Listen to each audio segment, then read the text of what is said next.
it, right? Yeah, I'll read it. Yeah. Okay.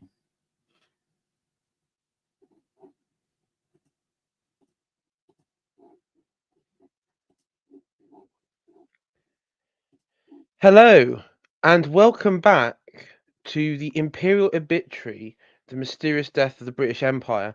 And tonight, as ever, I'm joined by my co-host in this endeavour, Connor, aka Plotlines. How are you, sir? Good. It's a pleasure to be here. It's great to be back doing this more frequently, and it's really funny, Connor, because I've I've spent today um sort of reposting and commenting on uh Tucker Carlson and people around saying, what on earth has happened to Britain post World War II? Like, how did this happen to Britain?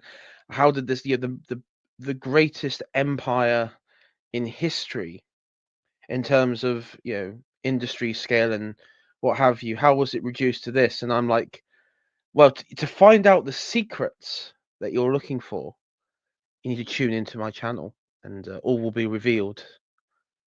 Uh, All. all of it will be revealed.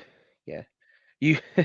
I just imagine like me telling Tucker, he's saying, can this be taught by mainstream British historians?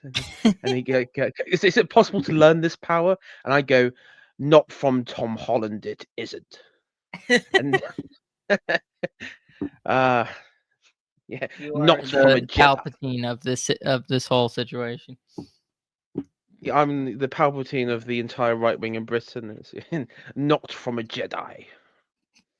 Um, and I will say, Connor, I watched your stream recently with Nathan Hood, and I seen you've broken it up into sections on your channel, which is actually like little like clips. Like what was it? Lotus Eater does. They do like little clips of segments from their streams, which was a good idea. I thoroughly enjoyed it, and I recommend people listening to this to go check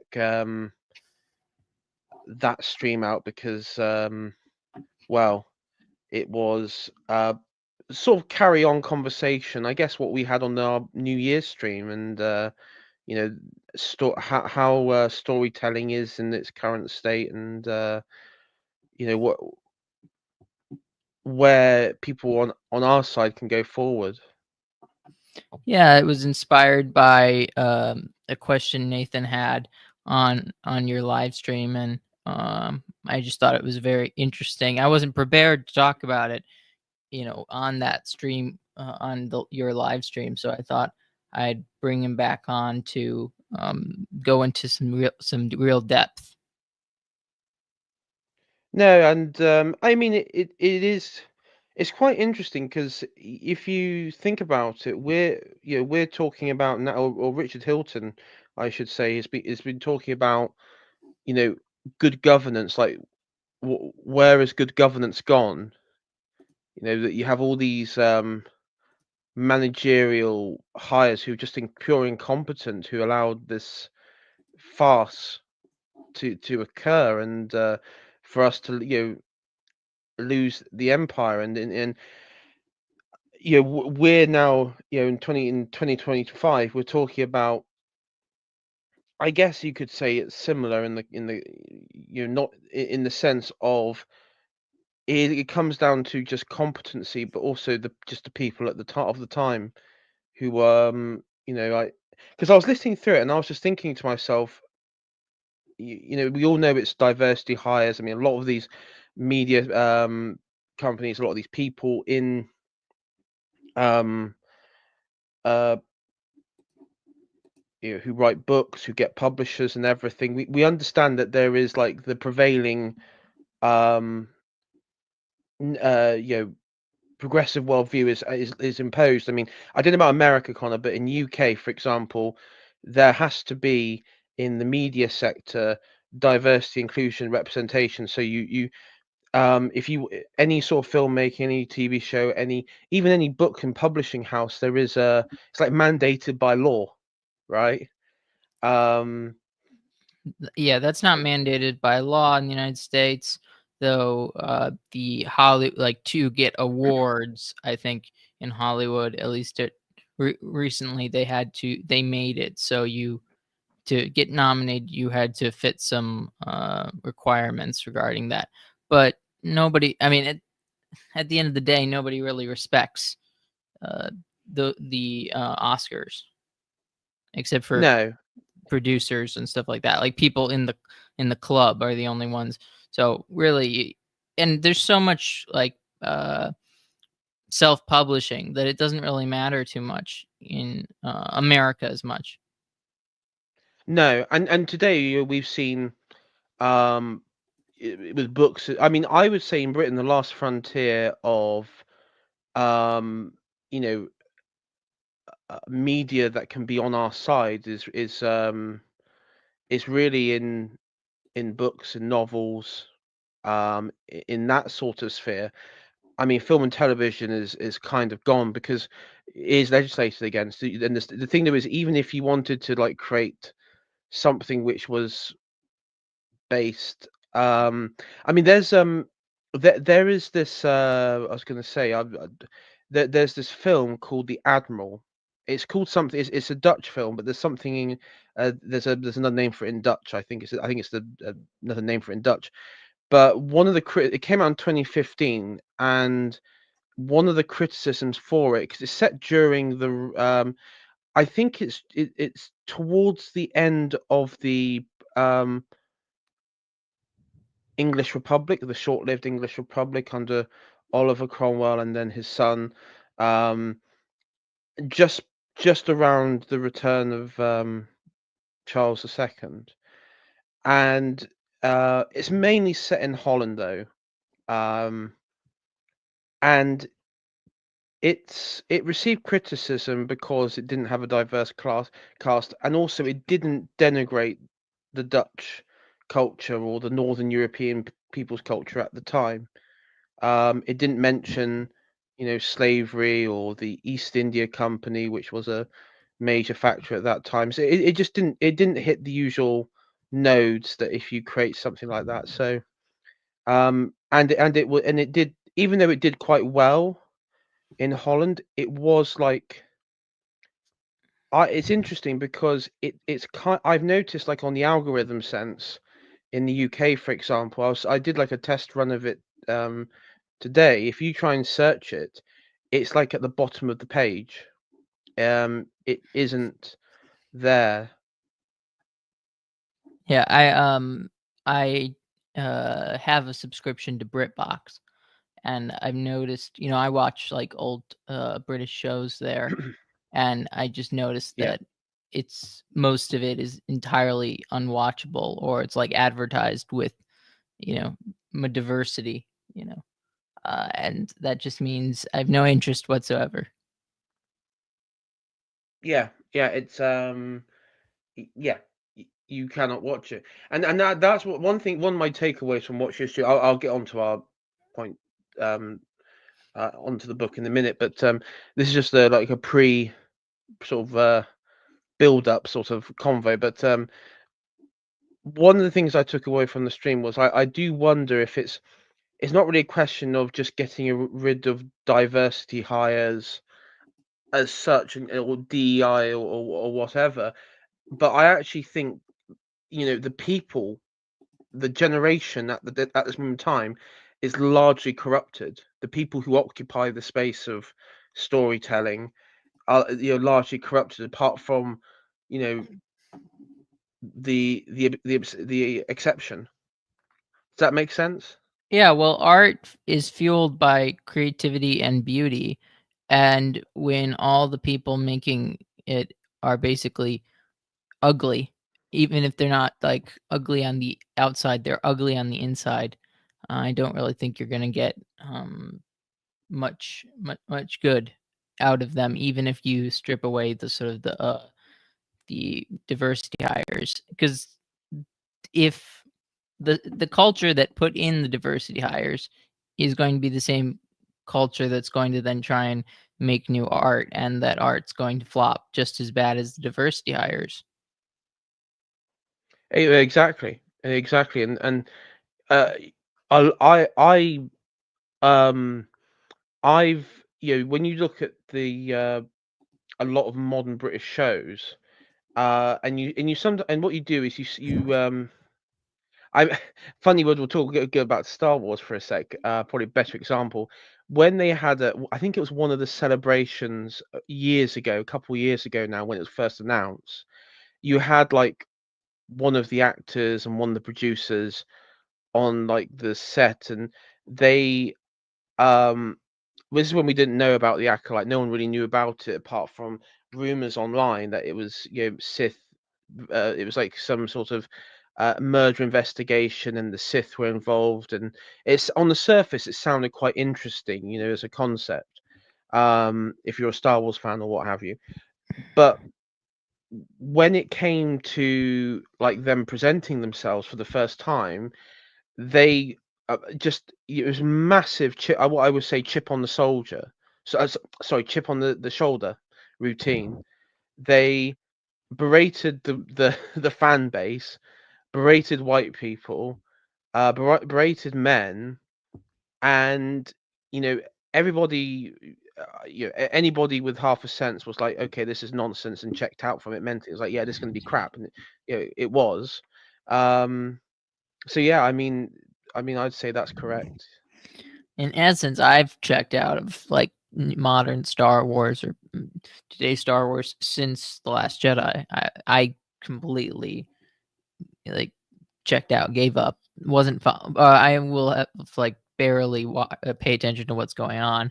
I mean, I knew about all these things, but uh, I had no interest, no excitement. It's sucked out all the interest from me.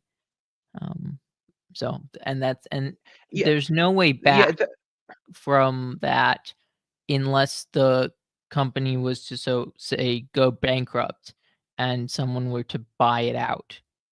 That I think that's the only way it would ever, which of course that would involve Disney itself going bankrupt or Disney getting tired of dealing with Star Wars and selling Star Wars off, which is not going to happen in the foreseeable future.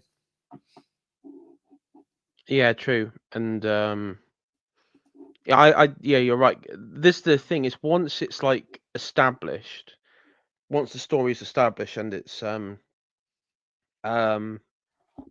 written as such, then it drains any interest. I mean, I've avoided, apart from clips, and I think I've watched a few episodes online of it, the Rings of Power. And the reason I had to stop myself was, number one, I was getting so angry, but then I didn't want to fall out of love of Middle Earth, because I knew if I kept on watching it, I would just like it would sort of mentally corrupt. So every time I would think of Middle Earth, I would think of that god awful show, you know? Yeah, well, I watched The Seat first season and did sort of a review show of it, and I just decided not to do another review show of the second season because I just thought there's really no point. It really gets to the heart of the fact that it's worthless. There's no reason to do this. There's no reason for them to do a sequel. There's no reason for me to talk about a sequel or a second season. And I don't know if anybody has the same problem that you're talking about. I would say w- remember that or read the books more, or I don't know. I like listening to them on Audible. Listen to them. It really puts you back in the Middle Earth, and you're much easier. You can separate it completely, in my opinion. Um, but I see. I always, Star Wars doesn't have that I because there are no real. it I does. mean, there are books, but there aren't. It didn't come from books. It came from movies. So it being destroyed Yeah. on the silver screen on the yeah on the silver screen I mean, is yeah. I destructive. mean, that's the thing. Star Wars is, um, I mean, Lord of the Rings. You could create a good show set in periods like the events within the Cimmerillion. You could quite easily, if you did it faithfully. I mean, I've always said I think the strongest one that could ever be done is a Beren and Luthien one, right? But that would be the strongest one. But as you said, Star Wars. The problem with Star Wars is that it is set within the Skywalker trilogy, and anything outside of that is it flops. But Well, you have hey, no like, there's no such thing as source material in the sense that it was all created for movies, and then when it gets perverted in movies and in TV shows, it's hard for you to sort of, um, I guess, not fall into the belief that, "Oh, no, this is what it is. This is what it's become." And there's something also about Tolkien where not really he's not he's not progressive in any sense of the term, but you can see in George Lucas sort of somewhat of a progressive element or a decent amount of progressive element that it almost then can lead you to seeing how somebody could go from the original trilogy to the sequel trilogy, and then that kind of makes your interest in the whole thing decline. yeah,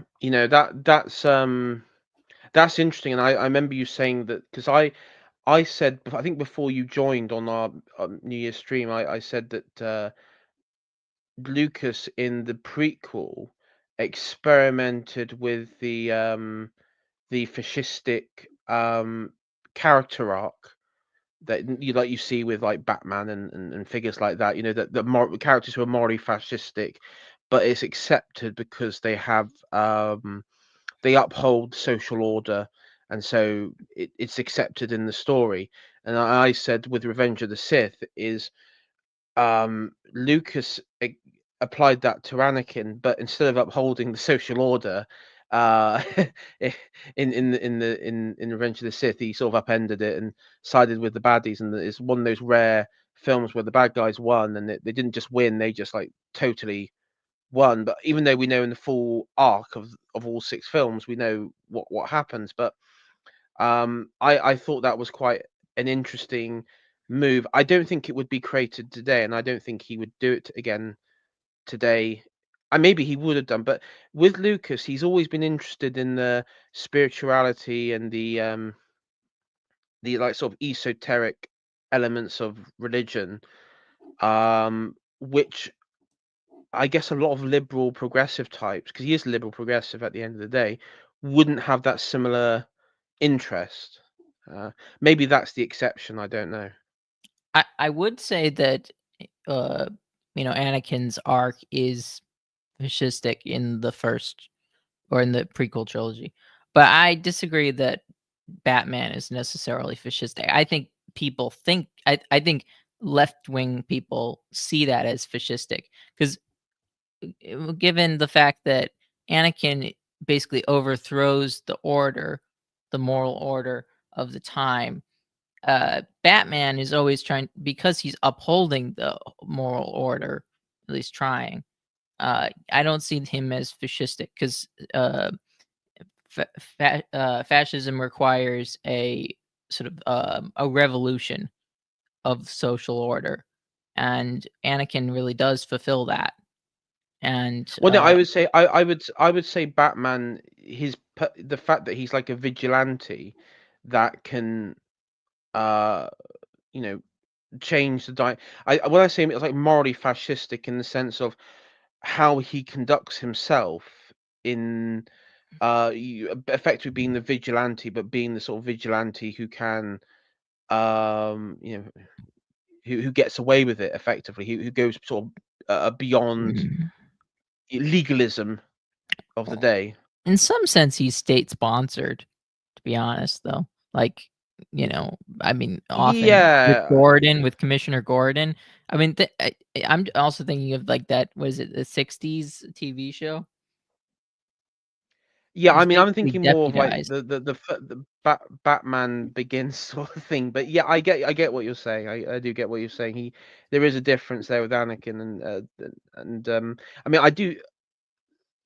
And so my point with Nathan Hood back at that stream was that it was kind of risque uh for George, and I can see why a lot of boomers back in like 2005 didn't like Revenge of the Sith because it went against their sort of programming of what's acceptable, what's not. It's okay if you're morally fascistic if you're upholding a liberal order, but if you're morally fascistic and you subvert and overthrow a liberal order, then that's like uh, boomer alarm bells, as I Well, call yeah, it, boomer alarm bells going off. well, the reason the prequel or the sequel, or sorry, the so many of those, the original trilogy, is it's okay to restore a liberal order. It is not okay to overthrow one, and that it definitely has a leaves a bad taste for those who have bought into the liberal order framework. Yeah, and I mean, we could talk about Star Wars. I never understood. I mean, I will on my final point. I with the sequel trilogy, I never understood the whole resistance thing because you guys are the government. You're the New Republic government. What do you mean the resistance? You're like technically the First Order, the remnants or whatever they are, the Imperial remnants are technically the resistance in the sense that they're like insurgents. They're not, you know.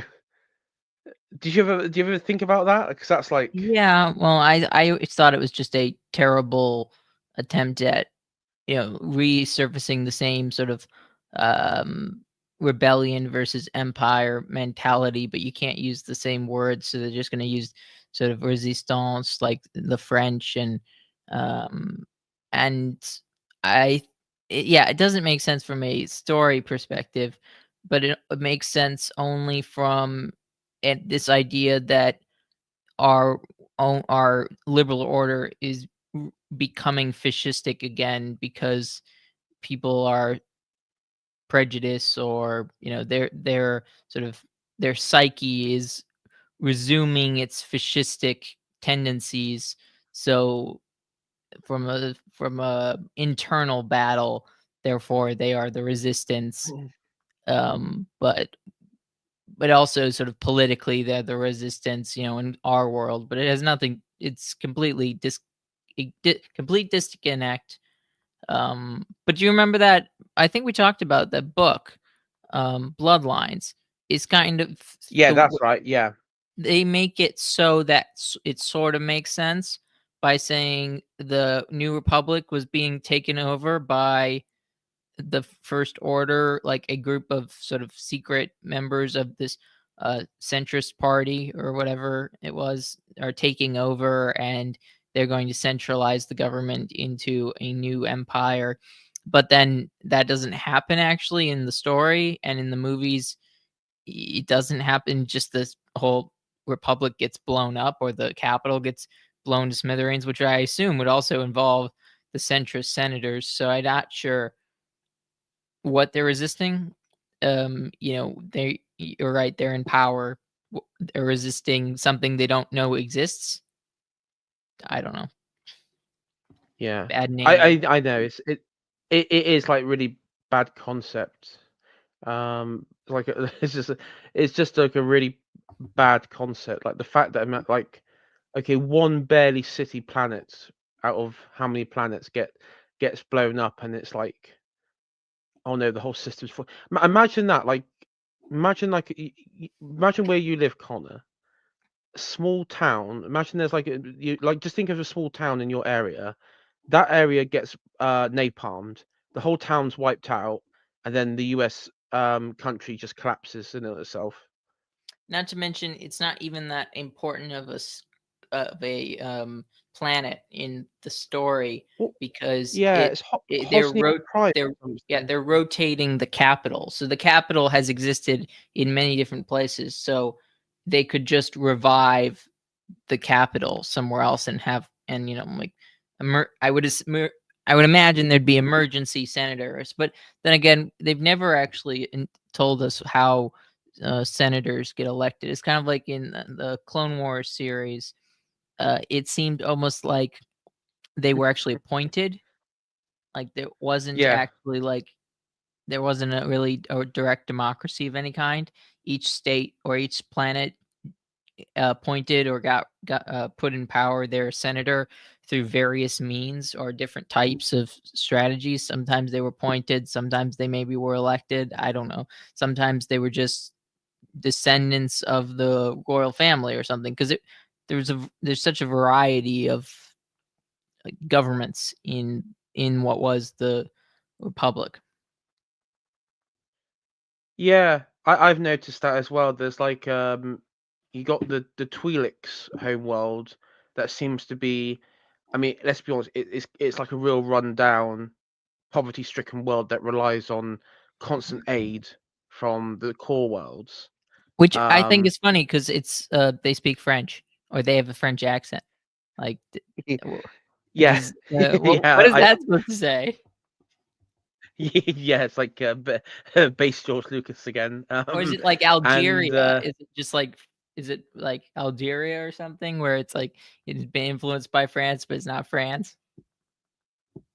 yes, yeah, and that planet, I forgot its name, but people will remember it's the Twi'leks planet. And from my Ryloth. understanding, that Ryloth, that's it.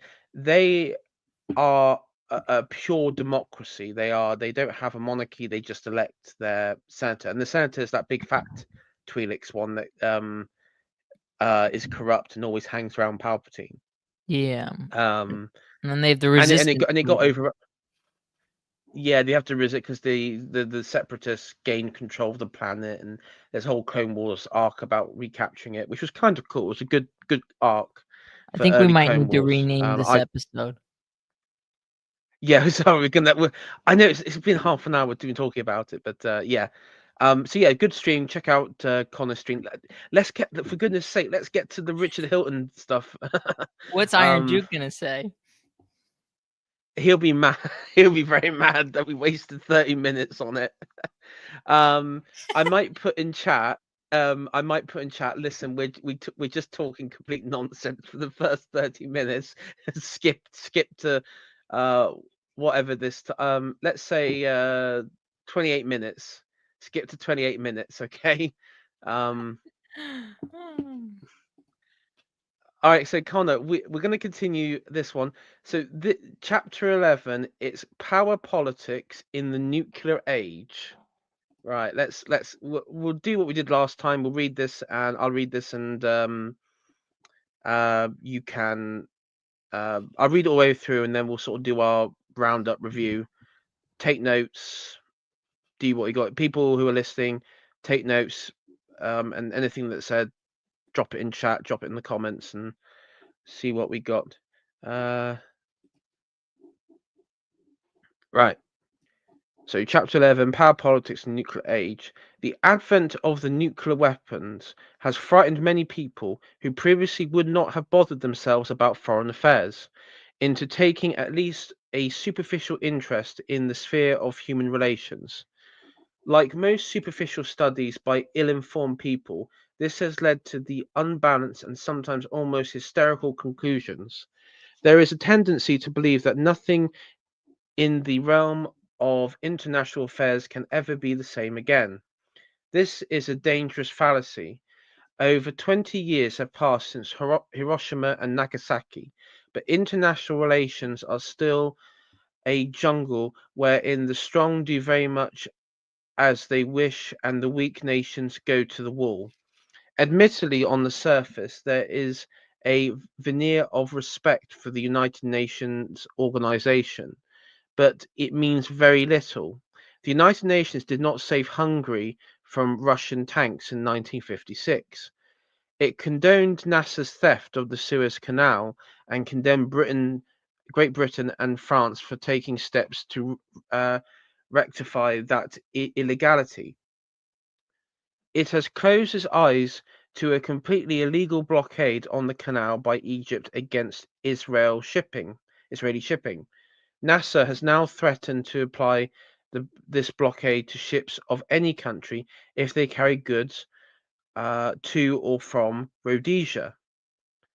Such closure of the canal is directly contrary to every agreement regulating the canal administration, but the United Nations blandly ignored the offence. The United Nations has done absolutely nothing beyond penning plaintive protests to India to bring about a just and impartial settlement of the Kashmir problem. Nor did the United Nations save Goa from military invasion by India, an act just as aggressive as Hitler's seizure of Czechoslovakia. West Iran,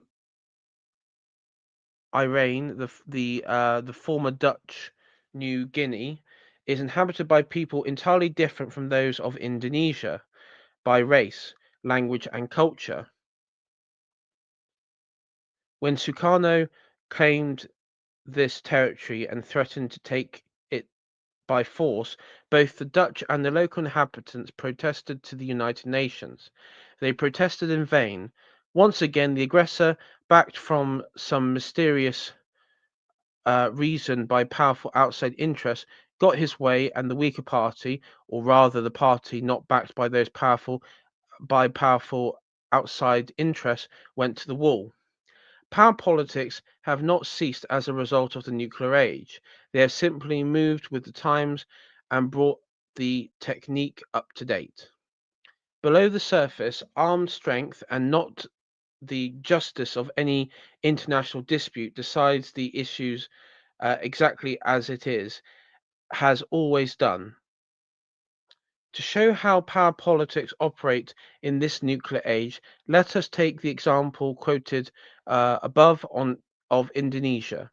This backward and almost bankrupt country cannot, by any stretch of imagination, be called a great power. Not yet, yet not once, but many times, she has perpetuated acts of aggression with impunity, even against such a power as Great Britain, who still possess adequate means of hitting back. At the present time, 1965, he's writing this, she is conducting what is factually uh, called a confrontation, double talk jargon for undeclared war against Malaysia, an ally of Great Britain and a member of the Commonwealth. Connor, I'll just stop it there a minute while I remember. Um, so at this time, uh, there is I don't know if I don't think he gets into it, but there is a small population within Malaysia who are Chinese, and effectively there there was an attempt of a communist takeover of Malaysia, and so at this time Britain is fighting communist guerrillas in the jungles of Malaysia and everything to prevent a communist takeover. So it's kind of like I think it's just I would say just before around this time, just a bit before that. Yeah, I think it was from the 50s into the 60s. So it was just before Vietnam, but it was like proto Vietnam. Reminds me of an episode of Yes Minister. Yes, and my grandfather was in Malaysia during this time. He was still in the army, so he was in Malaysia during this time, uh, keeping communists out. Okay. Now, if this were an open war with no holds barred, Great Britain could deploy, even in these degenerate days, sufficient naval and aerial power by to bring Indonesia to her knees in a week or two. The war would not, as now, be limited to fighting with one hand tied behind the British back, fending off small parties of infiltrators from the extensive coast of Malaysia or hunting them out in the dense jungle. The war would, in accordance with correct strategic principle, be carried into the enemy's own country. Why is this not done? Again, when Malaysia was first formed by the union of the Malaya state with uh, Sarawak, Brunei, and North Borneo, a mob incited, of course, by government propaganda, looted and burned the British embassy at Jakarta. It was reported that Indonesian police stood by without lifting a finger to protect British property, if indeed they did not actively encourage the looters. It was, in fact, as blatant an example of high-handed action, backed and approved by Sukarno's government, as could well have happened. In these days of gunboat diplomacy, the Royal Navy would have sent ship into Jakarta's harbour and would have obtained satisfaction at the muzzle of a gun. Yes, based. It is fashionable today to laugh at gunboat diplomacy, but at least it got things done. True, it did. Which is more than the United Nations organization does in such cases. It at least used to discourage um, bumptious rulers of semi-civilized states from flaunting their contempt for international decencies, which again is something the UNO failed to achieve. In the case of the Jakarta outrage, it was abundantly clear that President Sukarno himself either had instructed his police not to perform their normal duty of keeping order, or else he must have approved the action of some subordinate, e.g., the chief of police, in giving instructions to that effect. It would therefore have been eminently fair and just if the British government had demanded a personal apology from the president, coupled with financial restitution of the damage or instant dismissal of the guilty subordinate in default of immediate complacency. It would have been simple, tactical, easy, and in every way morally justifiable to punish the president by sending a fighter bomber to put a rocket through one of the windows of his palace after due warning to evacuate all personnel from that part of the palace. Unthinkable, outrageous will be the mental reaction of many on many on reading this suggestion. But why? Such retribution would have been richly deserved. It would have been effective in that it would have dissuaded the culprit and others like him from twisting the lion's tail any more. Furthermore, it would have not have endangered human life if the palace occupants had the sense to evacuate when warned. It would, in fact, be gunboat diplomacy in a modern humanitarian and very effective form. Yeah, yeah, true. And I would say America did this a couple decades later with Gaddafi. They bombed his palace. I believe they sent warnings ahead, or there were warnings ahead given. Um, or look at Iraq, the Gulf, the second Gulf War. You know, and the famous bombing of Baghdad. And this isn't outrageous. This isn't. I mean, maybe for like the dipshit morons in the '60s who were um, in Britain at the time, this would have been seen as like out of date imperialistic stuff. But this is just basic governance. This is how you run a country without looking like a bunch of clowns. Anyway, I will continue. As international affairs stand at the moment, this cannot be done because of a mental disease called nuclear neurosis, which afflicts millions of people in Great Britain. In the jargon of the day, they fear that stern action of this kind, no matter how richly it may be deserved, might escalate into a nuclear war. We, in fact, hold our hand when the lion tail is twisted by a bumptious Oriental dictator, but not on account of his own fighting power. We put up with his bad conduct because he has at his back some nation wielding nuclear power. Sometimes there is more than one of these powers encouraging upstarts to twist the British lion's tail. The background to the Suez Crisis in 1956 is sufficiently well known by now. Not only the Soviet Union, but our supposedly friendly ally, America, bombarded the unfortunate Sir Anthony Eden with threats.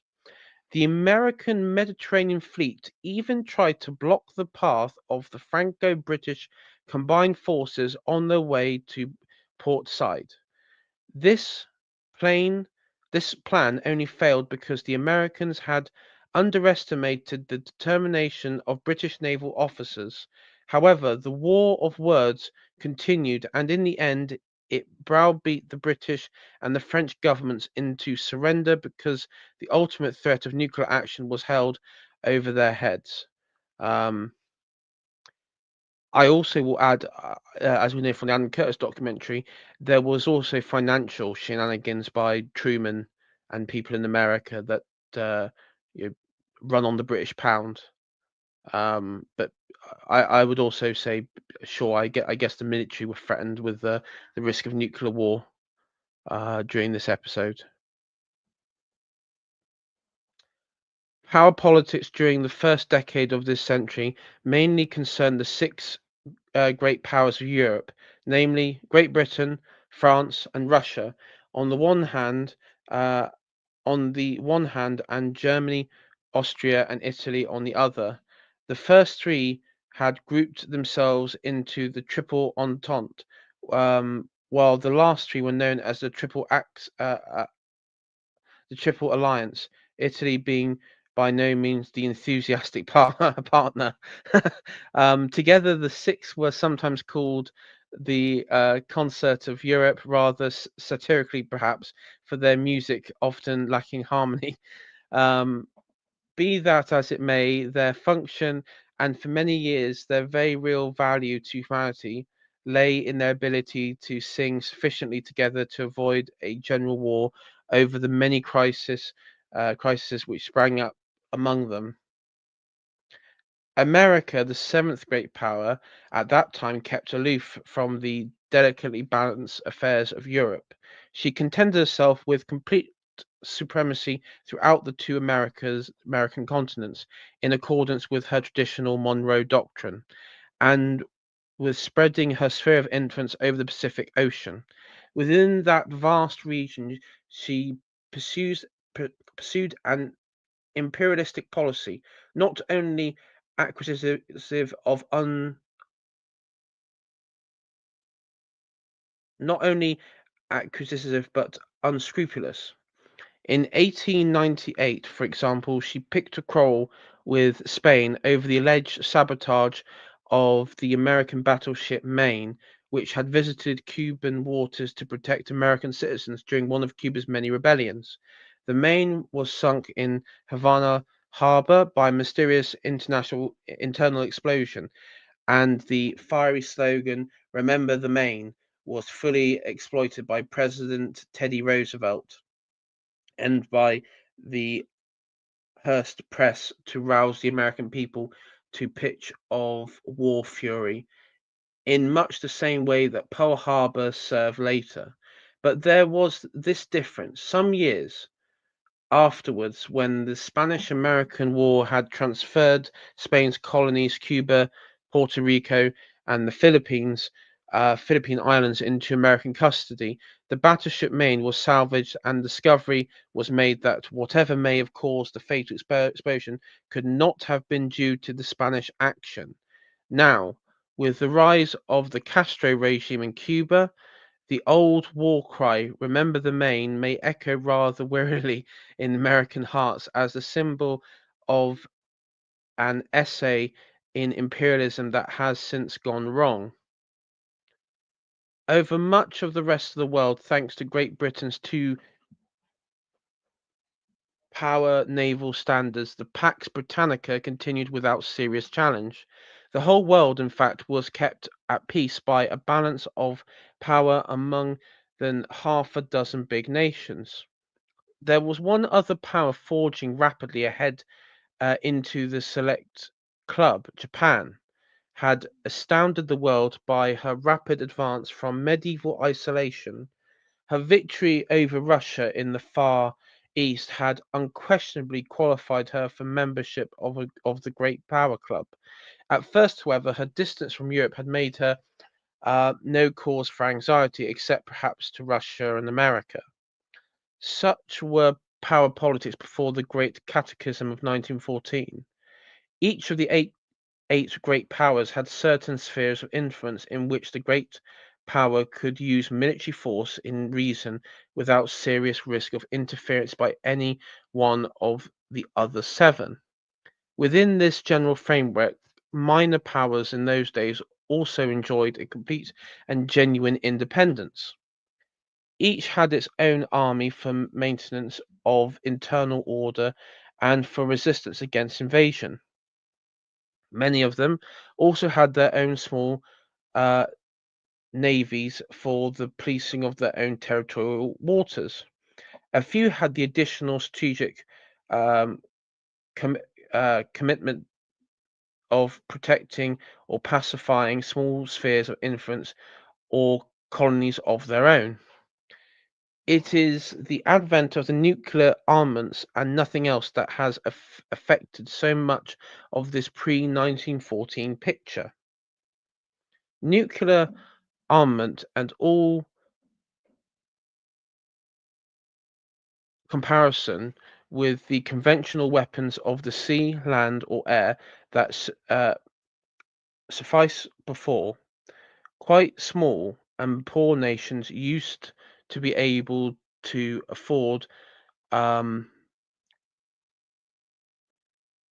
used to be able to afford small but well-equipped armies, navies, and even air forces, which were adequate for that nation's safety and for her status as an independent country. But there are very few countries in the world that can afford nuclear armaments on the scale which is currently deemed necessary by the orthodox strategists of today.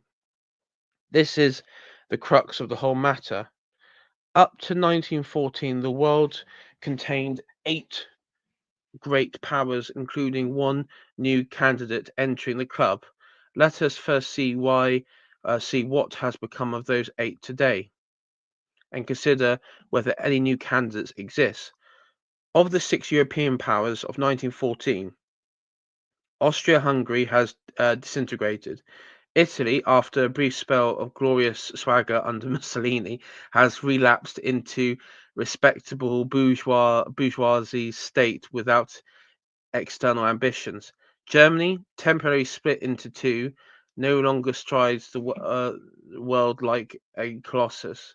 Great Britain and France, bled nearly to death by their efforts in two wars, have subsequently um,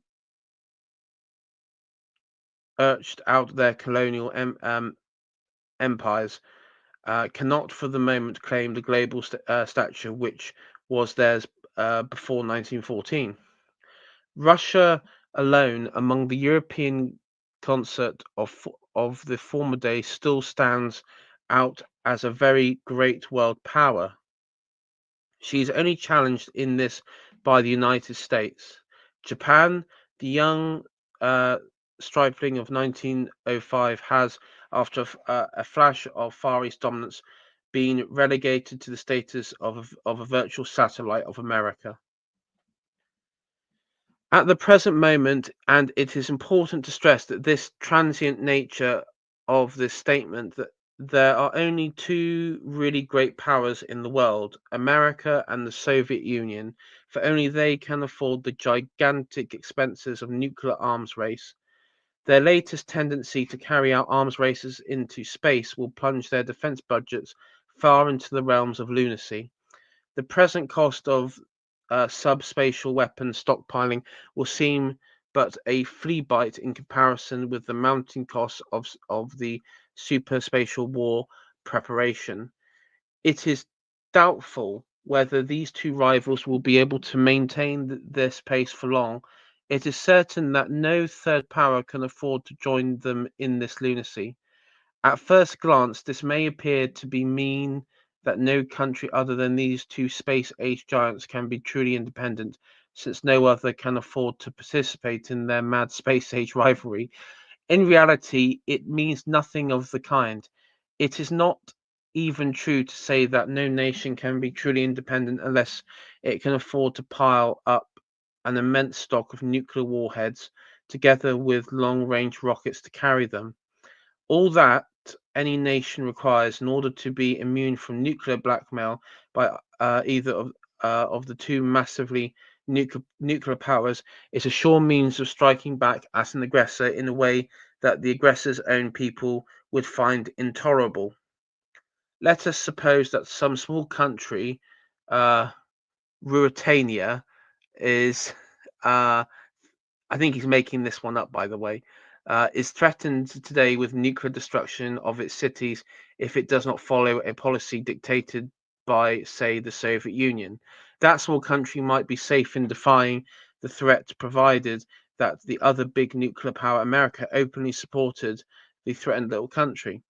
But supposing that one day the two nuclear giants make a secret pact to cooperate in smashing Ruritania, that the little country would have to submit unless she herself possessed the power to destroy one big city in the land of her aggressors. The knowledge of this reprisal would be inflicted with would be enough to dissuade the aggressor, one or both, from actually using her nuclear threat. There is a dangerous amount of muddled thinking today about power politics and nuclear age. It is essential to get to the salient facts, very firmly fixed in one's mind. These are: 1. It is generally agreed that any full-scale nuclear war employing all the stockpiles of nuclear weapons accumulated on each side would inevitably obliterate civilization and would leave even the victorious uh, belligerents destitute.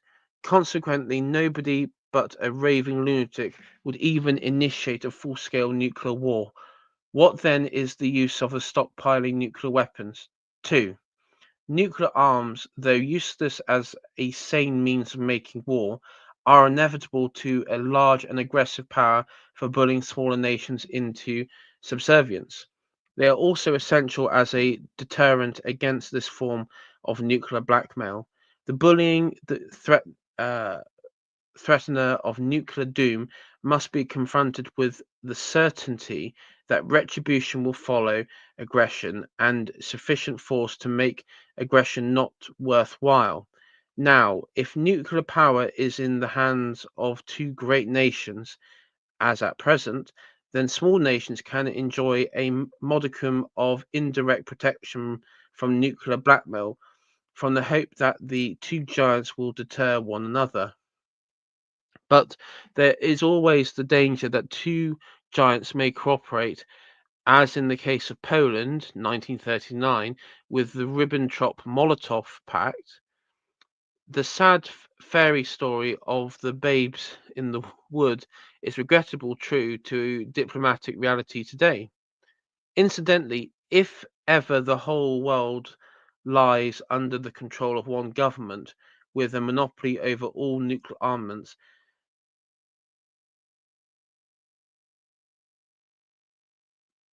uh, armaments, then it will indeed be the end of human freedom, because every nation, great or small, and every human community will be completely subject to the irresistible and undeterrable threat of nuclear punishment for disobedience of world government orders, no matter how unjust or tyrannous these might be.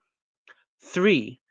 Thus it follows that if nuclear armament is regarded in its proper light as a deterrent against misuse of nuclear power, and not, as at present, regarded as if it were a normal weapon of war, then safety and freedom for mankind will lie not in preventing the proliferation of nuclear weapons among smaller powers, but quite the contrary.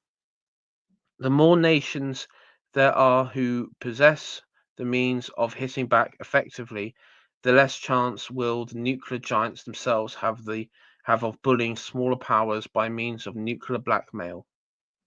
Let us apply this notion to the world as it exists today.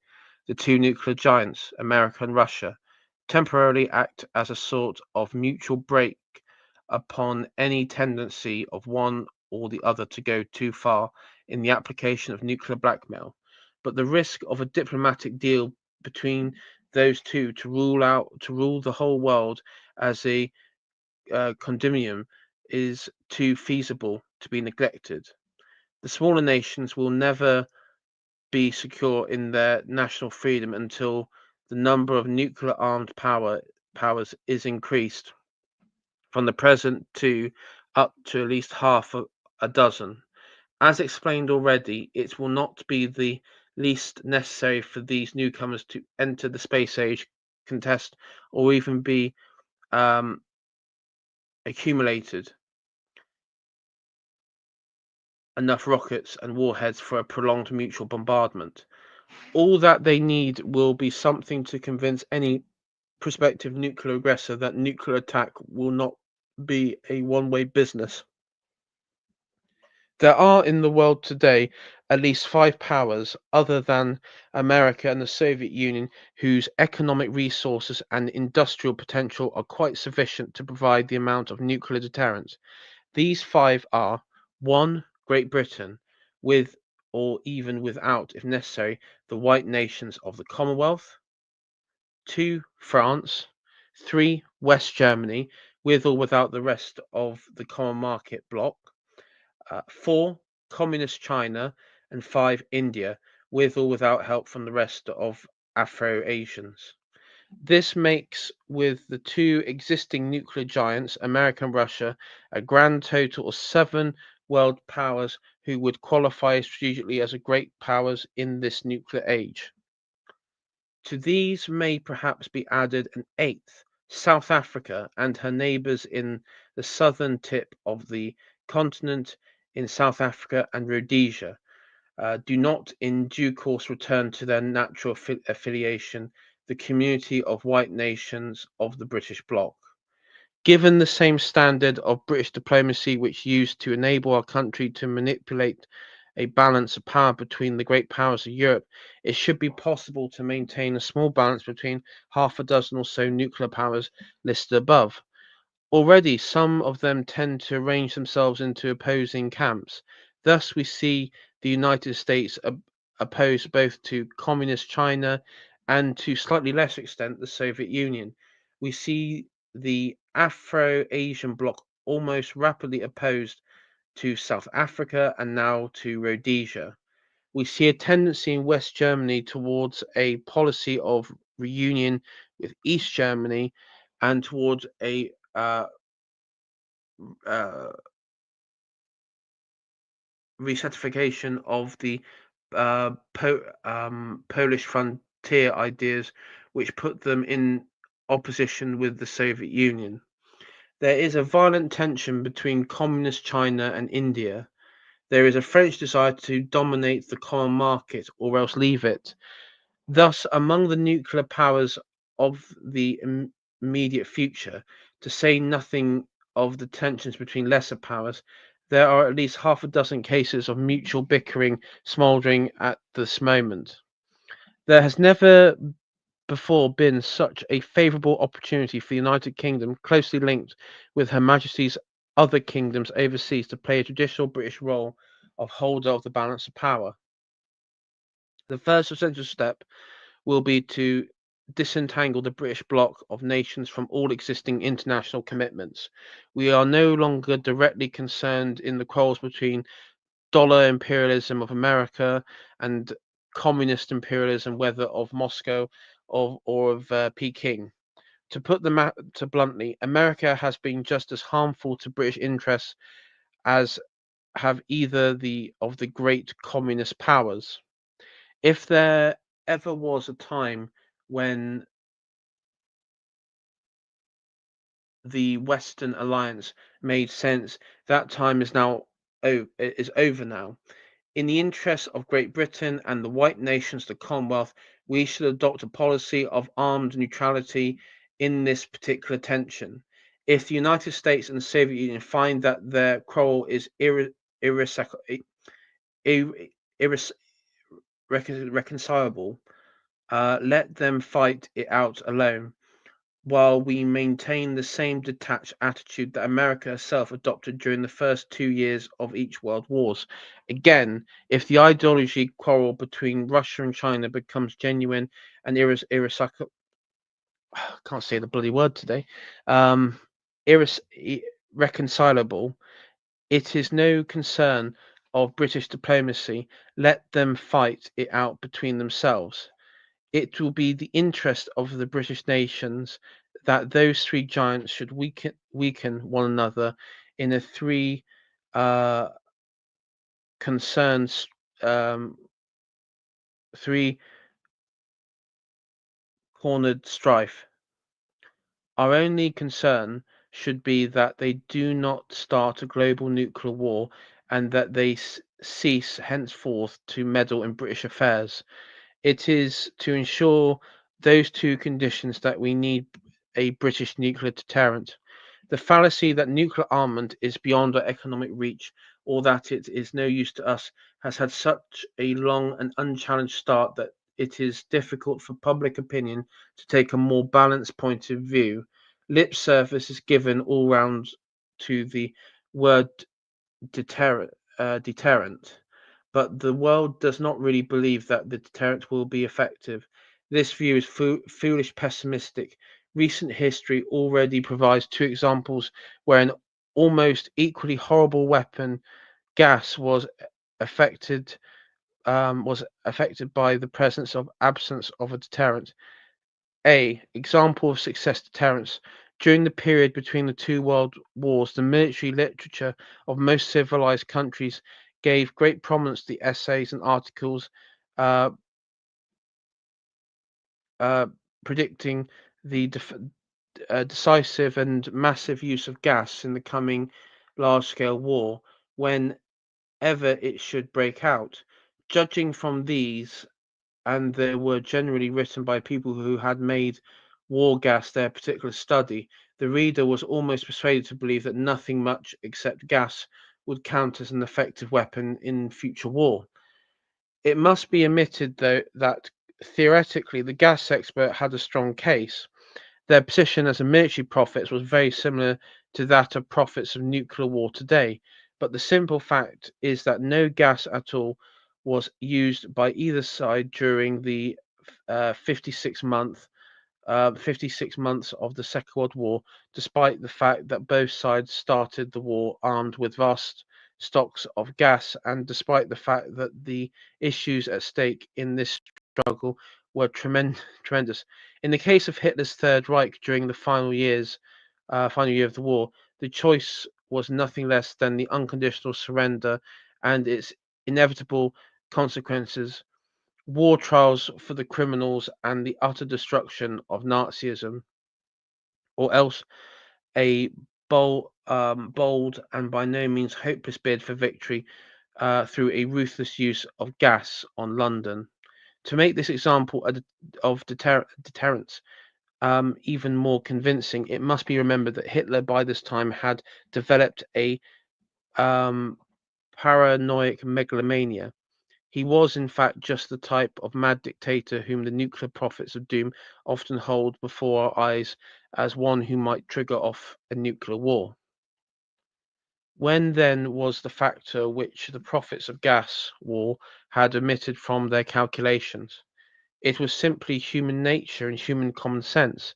This omission led them to ignore the fact that rulers of aggressive belligerents make war to win and not to call down upon their own countries such reprisals as would make both sides the losers.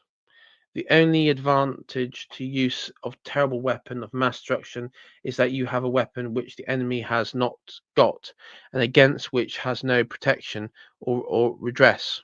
The Germans did not gas London, even in the last months when they had otherwise faced utter defeat, just because German cities would have suffered in return. The mere fact that they had in absolute command over them an unscrupulous madman made no difference at all, for the sane members of the Germany's government and of the Wehrmacht would certainly have resisted an order by Hitler to loose gas upon London. It is foolish to pretend that Germany no longer possessed the power to attack London with gas, for right up to the last few months, V2 missiles were reaching London. A mechanical, efficient nation such as Germany would not have found it impossible to fill V2 warheads with gas. No, the only reason why gas was not used in that long and savage war was that it was used would have bounced back upon the users. Nuclear bombardment can be and will be deterred in exactly the same way. Now let us examine a grimmer example with a different result. B. Example of absence of deterrence. During the Italian War of Conquest of Abyssinia, aka Ethiopia, gas was used with very decisive results against a primitively armed enemy. If it had not been used, the final result of war might well have been radically different, for the Abyssinians are tough fighters. They were defending a mountainous and almost roadless country wherein their conventional arms, though light by European standards, were more than adequate to defeat the Italian soldiers. It is probably fair to state that the use of gas decided the war. In contrast to Hitler's predicament in the World War, the Italians faced no deterrent at all. Their Abyssinian enemies could not have answered back, though world opinion was strongly con- condemnatory. Not a single great power was prepared to go to war with the Italians to protect the Abyssinians against the one-sided use of an irresistible weapon. These two historical, verifiable examples should be kept clearly in the minds by all who aspire to study international politics in the shadow of the nuclear bomb. Take together, these examples suggested that possession of an effective deterrent will prevent either side from actual use of the weapon, but first hand possession is essential. It is highly dangerous to rely upon other nations or upon the United Nations or upon world opinion to protect a weak nation from finding itself unable to protect its own vital interests against a comparatively contemptible aggressor through fear of the disapproval of a powerful nuclear armed third party. This happened to Great Britain during the Suez Crisis and more recently in her dealings with Indonesia. It is a status of satellite ship intolerable for a country whose influence is still beneficial to humanity and whose own interests are still as widespread as in the days of the British Empire. We therefore, like France and several other important countries, must possess our own independent nuclear deterrent, a very different thing to a vast armament of stockpiled nuclear weapons. We could not afford the latter, nor do we need it. We can and must afford the deterrent. Power politics in the nuclear age, if left to take its natural course, will therefore entail three categories of independent nations. First, there will be the nuclear giants who possess a sufficient nuclear armament to carry on against one another. If foolish enough to do so, a prolonged and massive mutual nuclear bombardment, which would terminate in the ruin of both of them, and end of the human civilization throughout the world. Second, there will arise half a dozen more lesser nuclear powers, incapable of nuclear folly on that grand scale, but quite capable of hitting a nuclear aggressor so hard that he will think twice before initiating any nuclear aggression at all. Third, there will be a very large number of states independent in all other respects, except for that being immune from nuclear blackmail by virtue of their own deterrent power.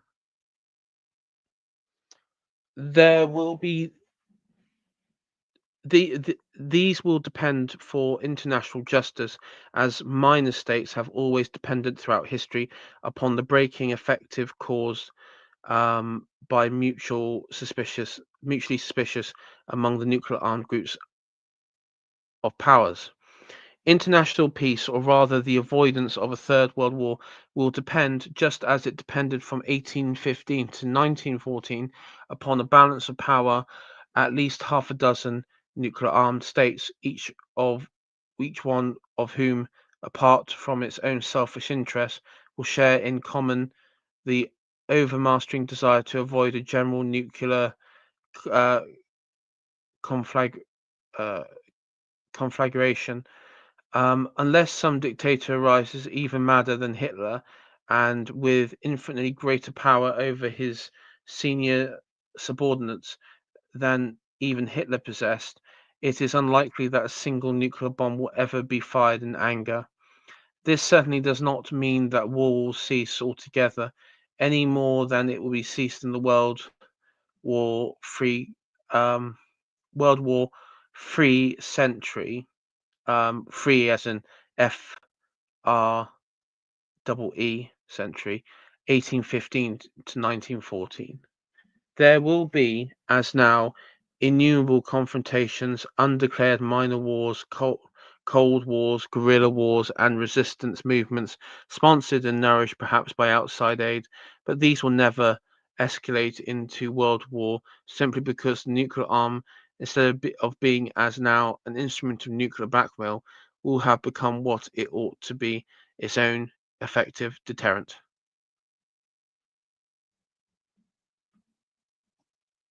That's a lot.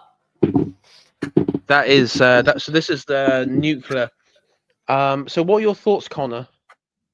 Well, I mean, he's pretty spot on, just in general, about almost everything that he mentioned. I mean, he's obviously talking from, what was it, the 60s?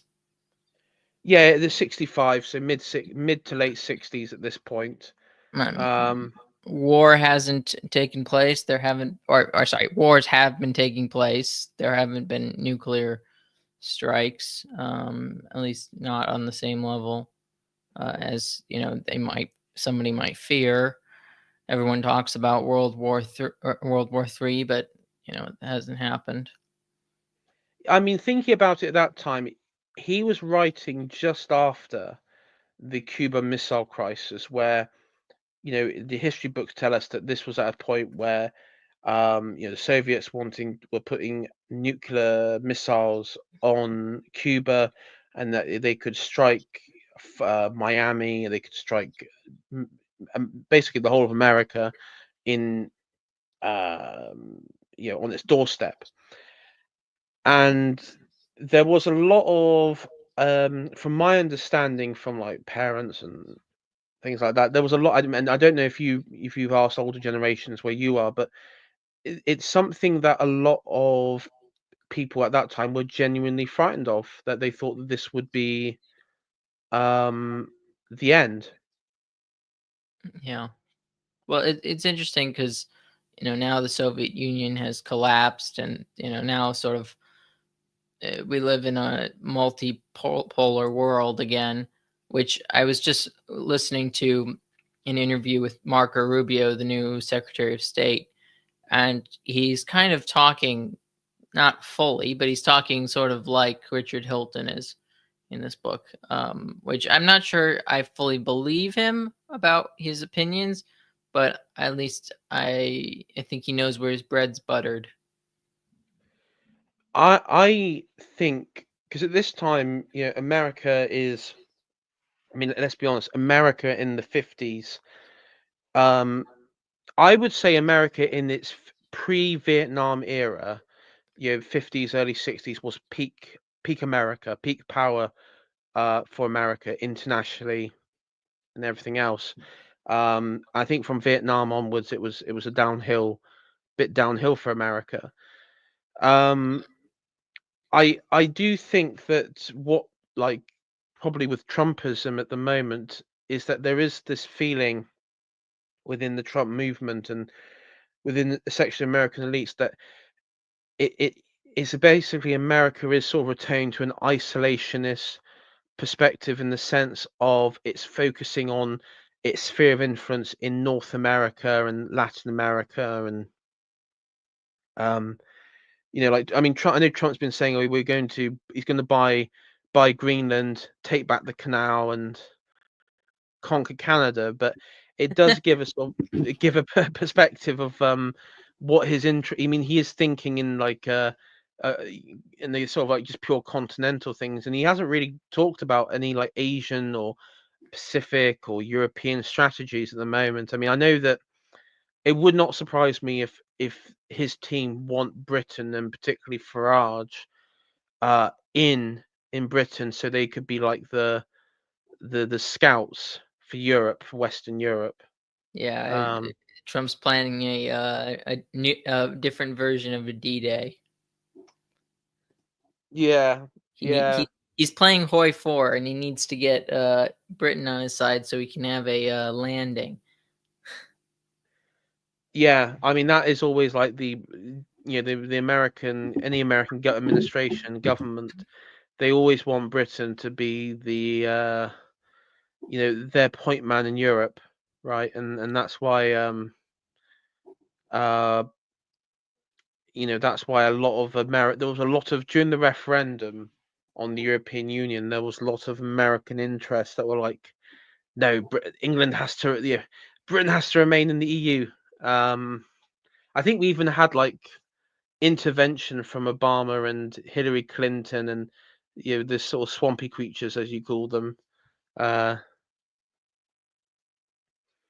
Yeah, I mean, definitely, you guys. I mean, you're basically a almost a puppet in some ways, not fully, of course. But Elon's definitely got his eyes set on sort of bringing Farage to the floor, and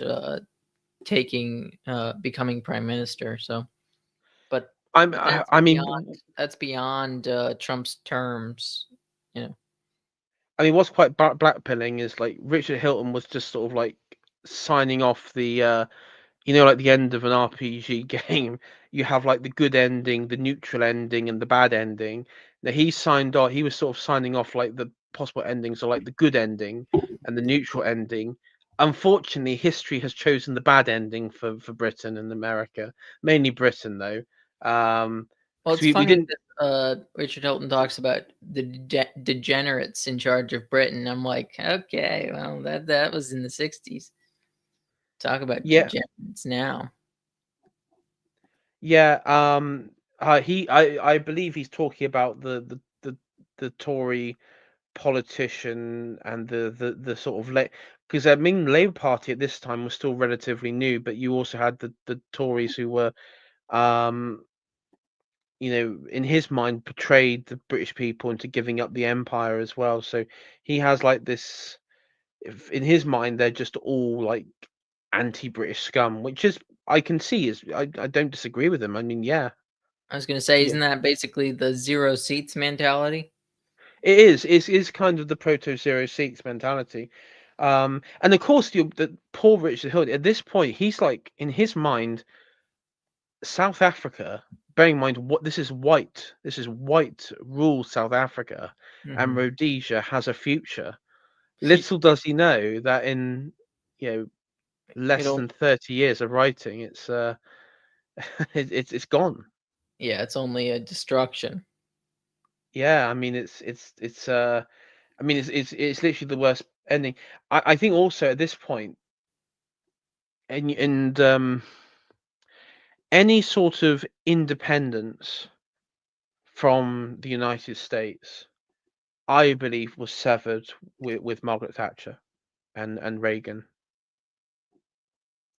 Yeah, Um, that's when fully the British system was realigned to you know be American in all aspects, and because as I don't think he gets onto it because I don't know if he gets talk, but that Britain was still able to say to America in the 60s, no, we're not joining you in Vietnam.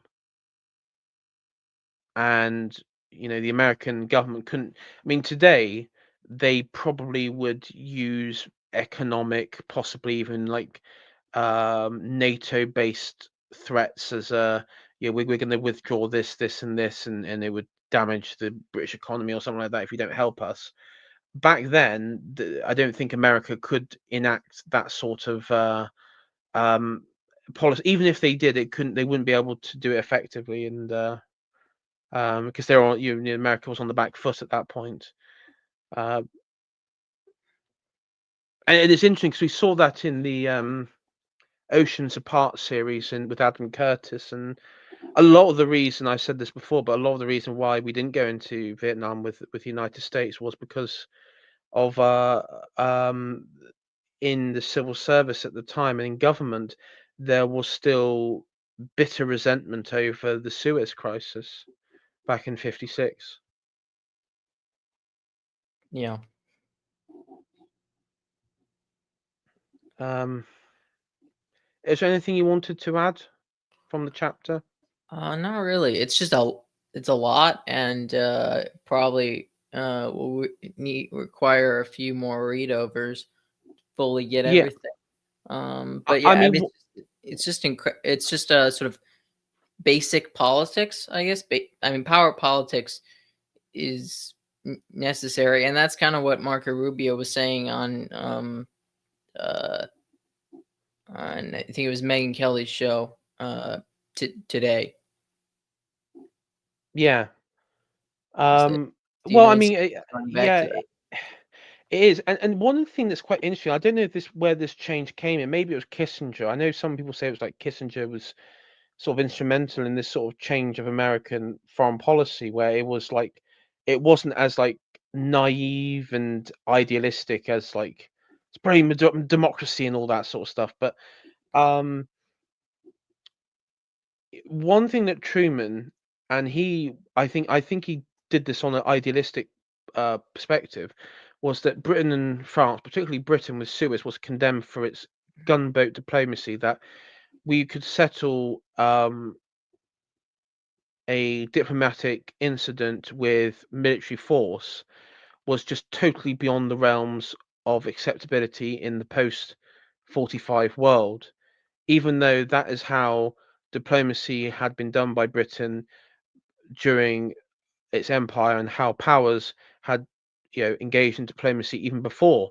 You could probably look at the Venetians, the Ottomans, the any sort of power, even going back to Rome. You could see that sort of tactics of military force being used to apply diplomatic and political pressure, because that's what how superpowers work. That's how they sort of keep smaller powers in line. That's how it functions. Um, For good or for ill.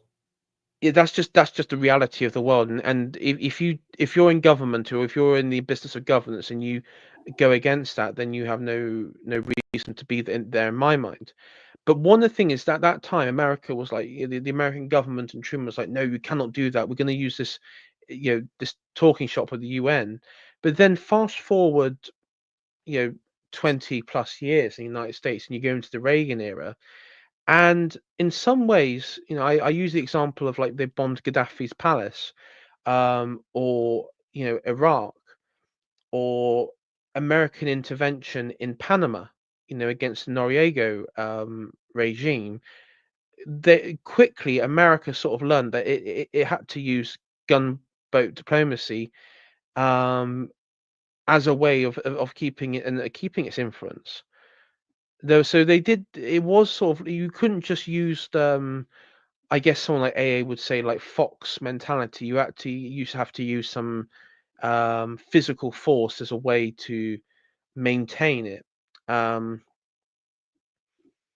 I think that was and so in many ways it was any sort of Truman Eisenhower, probably more Truman idealistic reconstruction of post World War II American foreign policy uh, was done away with in that in regards doing it through the UN. Um, Yeah. The UN has always been a show. You know, it's not really a body with real power, except for against sort of as a tool to beat people with if they'll subject themselves to it. yeah, and in some ways, and I know a lot on the right we criticize in the Britain, Margaret Thatcher for on list of things, economic, um, some social things, and international relations. Um, but if you look at the Falklands War, you can, and you just think about the mentality that Richard Hilton was just, in that chapter. He would have supported Thatcher in her actions unquestionably with the Falklands. Even though he wasn't alive, he would have supported it. Um, because effectively because Britain had gone down the bad history route, uh, the Argentinian regime, the junta down there, genuinely believed that Britain would do nothing if the islands were captured by Argentina. They um, Gualtieri, nobody believed that anything would be done, and even if something would be done, they believed that America would sort of have their back, because the blackmail tool that they used on America was, well, we're keeping the communists at bay. You know, we're keeping the communists at bay in in uh, in our country, but also in our neighboring countries as well, because they were a strong ally of the United States. But of course, that didn't happen, and um, that Britain was able to take action. Um, I think it's funny because a lot of people ask me, like, what was going on. There was some in the America, like I think Reagan and a lot of his guys were okay with Britain taking action, military action. At the end of the day, there were some in the U.S., State Department and um, in the system who were sort of anti-British, but at the end of the day, it didn't really have much in the say, apart from uh, there was like one final phone call where Reagan did ask Margaret Thatcher to not like I think it was like bomb the mainland or something like that, not to escalate it beyond um, into a major conflict in that regard. But I don't think it could be done today by Britain, let's say. Well, not with the politicians, at least. No, they'd give it away. They probably even give money to Argentina as like a apology money or something stupid like that. Well, Yeah. I think we should wrap up. I don't know if you have more to say. Um. No, what's funny though is that several points in I one find a bit on the nuclear side. There, I mean, none of us were around, during the Cold War. I was born a few years after the collapse of the Soviet Union, and Connor, you were probably born like 10 years after the collapse of the Soviet Union. So I don't know how old you are, but you're born probably quite a while after the collapse of the Soviet Union. So none of us particularly remember the what went on.